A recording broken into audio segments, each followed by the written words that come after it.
রামকৃষ্ণ পরমহংসদেব, যাকে সকলেই মা কালীর উপাসক এবং স্বামী বিবেকানন্দের গুরু হিসেবে চেনেন, যিনি মহাকালীর সাক্ষাৎ দর্শন পেয়েছিলেন। তার জন্মতিথি উপলক্ষে রামকৃষ্ণ জয়ন্তী পালন করা হয়। রামকৃষ্ণ পরমহংসদেব ফাল্গুন মাসের শুক্লপক্ষের দ্বিতীয় দিনে জন্মগ্রহণ করেছিলেন। মা কালীর পরম ভক্ত হিসেবে তিনি সকলের কাছে পূজিত। জীবনের প্রতি তার কোনো উৎসাহ ছিল না। সেই কারণেই মাত্র 17 বছর বয়সে তিনি গৃহ ত্যাগ করেছিলেন। নিজেকে ত্যাগ করে মা কালীর চরণে আত্মসমর্পণ করে দিন রাত ধ্যানে মগ্ন থাকতেন। শ্রী শ্রী রামকৃষ্ণ পরমহংসদেব 18 ফেব্রুয়ারি 1863 সাল অর্থাৎ তিনি পরাধীন ভারতে জন্মগ্রহণ করেছিলেন। তার মধ্যে ছিল দয়া, উদারতা, শিক্ষা, ভালোবাসা এবং জনসাধারণের জন্য সেবা করা। তার জন্ম তারিখ যাই হোক না কেন, ফাল্গুন অথবা মাঘ মাসের শুক্লপক্ষের দ্বিতীয় তিথিতে রামকৃষ্ণের আবির্ভাব দিবস হিসেবে ধরা হয় রামকৃষ্ণ জয়ন্তীকে। পশ্চিমবঙ্গের হুগলি জেলার এক দরিদ্র ব্রাহ্মণ পরিবারে তিনি জন্মগ্রহণ করেন। তার আসল নাম হল গদাধর চট্টোপাধ্যায়। পাঞ্জাবের সাধু তোতাপুরী ছিলেন তার বৈদিক গুরু। তিনি গদাধরকে পরমহংসদেব উপাধি দিয়েছিলেন। তবে রামকৃষ্ণদেবের অন্যতম শিষ্য হলেন স্বামী বিবেকানন্দ, যিনি কিনা হিন্দুত্ব আধ্যাত্মিকতাকে আধুনিকতার মোড়কে বিশ্বের দরবারে ভারতকে উপস্থাপন করেছিলেন। শ্রী শ্রী রামকৃষ্ণ পরমহংসদেবের আশীর্বাদে জনমনে ভালোবাসা সম্প্রীতির বাতাবরণ তৈরি করা হোক, এটাই তিনি সব সময় চাইতেন। রানী রাসমণি প্রতিষ্ঠিত দক্ষিণেশ্বর কালীবাড়িতে তিনি পুরোহিত ছিলেন। পশ্চিমবঙ্গের হুগলি জেলার আরামবাগ মহকুমায় অবস্থিত কামারপুকুর গ্রামের একটি দরিদ্র ধর্মনিষ্ঠ রক্ষণশীল ব্রাহ্মণ পরিবারে রামকৃষ্ণ পরমহংসদেবের জন্ম হয়। তখন কিন্তু কামারপুকুর শহর খুব একটা উন্নত ছিল না। এখানে ধানের ক্ষেত, লম্বা তাল গাছ, রাজকীয় বট গাছ, কয়েকটি হ্রদ এবং 2টি শ্মশান ঘাট ছিল। তিনি ছিলেন পিতা ক্ষুদিরাম চট্টোপাধ্যায় এবং মা চন্দ্রমণি দেবীর চতুর্থ এবং শেষ সন্তান। কাহিনী অনুসারে জানা যায় যে রামকৃষ্ণের জন্মের আগে তার পিতামাতার সামনে বেশ কয়েকটি অলৌকিক ঘটনা ঘটেছিল। চন্দ্রমণি দেবী দেখেছিলেন শিবলিঙ্গ থেকে নির্গত একটি জ্যোতি তার গর্ভে প্রবেশ করেছে। তার জন্মের আগে গয়ায় তীর্থ ভ্রমণে গিয়ে ক্ষুদিরাম গদাধর বিষ্ণুকে স্বপ্নে দেখেছিলেন। সেই কারণে তিনি রামকৃষ্ণ যখন জন্মগ্রহণ করলেন তখন তার নাম রেখেছিলেন গদাধর। এই কারণে ছোটবেলা থেকেই তিনি গদাধর নামে পরিচিত হয়ে পড়েন গ্রামবাসীদের কাছে এবং তিনি সবার কাছে খুবই প্রিয় ছিলেন।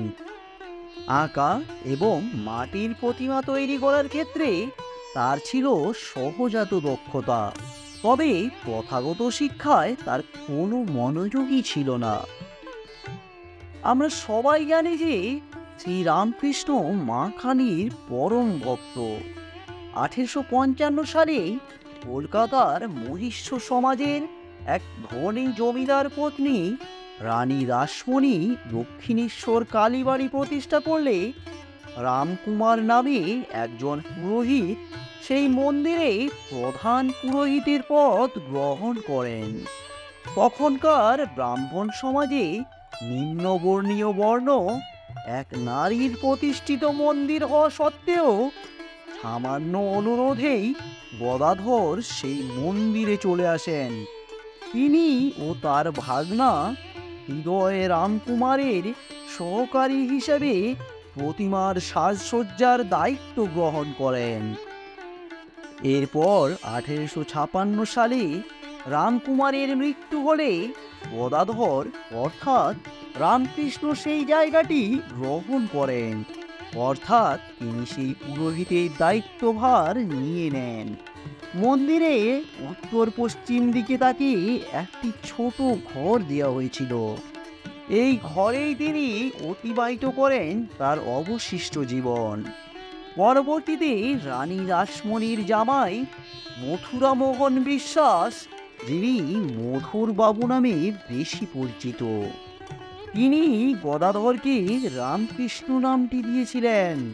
তাছাড়া আরও অন্যান্যদের মত অনুসারে এই নামটি তার অন্যতম গুরু তোতাপুরীর দেওয়া বলে জানা যায়। এবার একটু শ্রীরামকৃষ্ণ পরমহংসদেবের বিবাহ সম্পর্কে জানা যাক। তিনি যখন কালী সাধনায় অর্থাৎ কালী মায়ের পূজায় নিজেকে সম্পূর্ণরূপে নিয়োজিত করে ফেলেছিলেন, তখন কামারপুকুরে গুজব রটে যায় যে দক্ষিণেশ্বরে অতিরিক্ত সাধনার ফলে শ্রীরামকৃষ্ণ পাগল হয়ে গেছেন। তার মা ও অন্যান্যরা রামকৃষ্ণের বিবাহ দেওয়ার জন্য চিন্তা ভাবনা করতে থাকেন। তারা ভেবেছিলেন বিবাহ দেওয়ার পর সাংসারিক দায় দায়িত্বভার যখন কাঁধে চেপে বসবে, তখন এই আধ্যাত্ম সাধনার মোহ কেটে যাবে। এর ফলে তিনি আবার স্বাভাবিক জীবনযাত্রায় ফিরে আসবেন। শ্রীরামকৃষ্ণ বিবাহ করতে আপত্তি তো করলেনই না, পরিবর্তে বলে দিলেন যে কামারপুকুরে 3 মাইল উত্তর পশ্চিমে জয়রামবাটি গ্রামের রামচন্দ্র মুখোপাধ্যায়ের বাড়িতে একটি কন্যা দেখা পাওয়া যাবে। 1859 সালে 5 বছর বয়সী একটি বালিকা সারদার সঙ্গে তার শাস্ত্র মতে বিবাহ সম্পন্ন হয়। শ্রীরামকৃষ্ণের বয়স তখন 23 বছর। বয়সের এই এতটা পার্থক্য 19 শতকে গ্রাম অঞ্চলে বঙ্গ সমাজে কোনো অপ্রচলিত দৃষ্টান্ত ছিল না। যাই হোক, 1860 সালে ডিসেম্বরে শ্রীরামকৃষ্ণ সারদা দেবীকে ছেড়ে কলকাতায় ফিরে আসেন। এবার একটু রামকৃষ্ণদেবের শেষ জীবন ও মৃত্যু সম্পর্কে জানা যাক। তিনি যখন মৃত্যুবরণ করেন, তখন প্রথমে তার গলা থেকে রক্তক্ষরণ হয়েছিল। 1885 সালে আগস্ট মাসে ডাক্তারি ভাষায় এই রোগের নাম ক্লার্জিম্যানস থ্রোট। রোগটা ক্যান্সার, কবিরাজি ভাষায় রোহিণী রোগ। কলকাতার শ্যামপুকুর অঞ্চলে তাকে নিয়ে আসা হয়। অবস্থা সংকটজনক হলে 11 ডিসেম্বর 1885 সালে তাকে স্থানান্তরিত করা হয় কাশীপুরের একটি বিরাট বাগান বাড়িতে। 25 মার্চ 1886 সালে মেডিকেল কলেজের অধ্যক্ষ ডাক্তার JM কোটস এসেছিলেন তাকে দেখতে। 1886 সাল 15 আগস্ট রবিবার কাশীপুরের শ্রাবণের শেষ দিনে ঠাকুর রামকৃষ্ণ হাতির পায়েস খেতে আগ্রহ করেন। কিন্তু ওই দিনেই ঠাকুরের এই বিখ্যাত উক্তি হলো, ভিতরে এত খিদে যে হাড়ি হাড়ি খিচুড়ি খাই, কিন্তু মহামায়া কিছুই খেতে দিচ্ছে না। তার সেই যত মত তত পথ উক্তিটি মানুষের মনে আজও আলোড়ন সৃষ্টি করে। তার মতে মানুষের মধ্যে ভালোবাসা ছড়িয়ে দেওয়াই হলো আসল ধর্ম। এবার চলুন তাহলে শ্রী শ্রী রামকৃষ্ণদেবের ধর্ম সম্পর্কিত উদ্ধৃতিটি জানা যাক। আমার ধর্ম ঠিক আর অপরের ধর্ম ভুল, এই মতামত ভালো না। ঈশ্বর এক ছাড়া দুই নয়, তাকে ভিন্ন ভিন্ন নাম দিয়ে ভিন্ন ভিন্ন লোকেরা ডেকে থাকে। কেউ বলে গড, কেউ বলে আল্লাহ, কেউ বলে কৃষ্ণ, কেউ বলে শিব, কেউ বলে ব্রহ্ম। তিনি উদাহরণ হিসেবে আরও বলেছেন যে, যেমন পুরীর জল আছে, এক ঘাটের লোক বলছে জল, আর এক ঘাটের লোক বলছে ওয়াটার, আর এক ঘাটের লোক বলছে পানি। হিন্দু বলছে জল, খ্রিস্টান বলছে ওয়াটার, মুসলমান বলছে পানি। তবে বস্তু কিন্তু একটাই। যত মত তত পথ। এক একটি ধর্মের মতো এক একটি পথ ঈশ্বরের দিকে নিয়ে যায়। যেমন নদী নানা দিক থেকে এসে সাগরের মোহনায় মেশে, তেমনি বলা যেতে পারে রামকৃষ্ণ পরমহংসদেবের নিজের জীবনটাকে কালী মায়ের সাধনায় সমর্পিত করেছেন। সংসার ধর্ম ত্যাগ করে খুবই অল্প বয়সে তিনি সাধনায় যুক্ত হয়েছিলেন।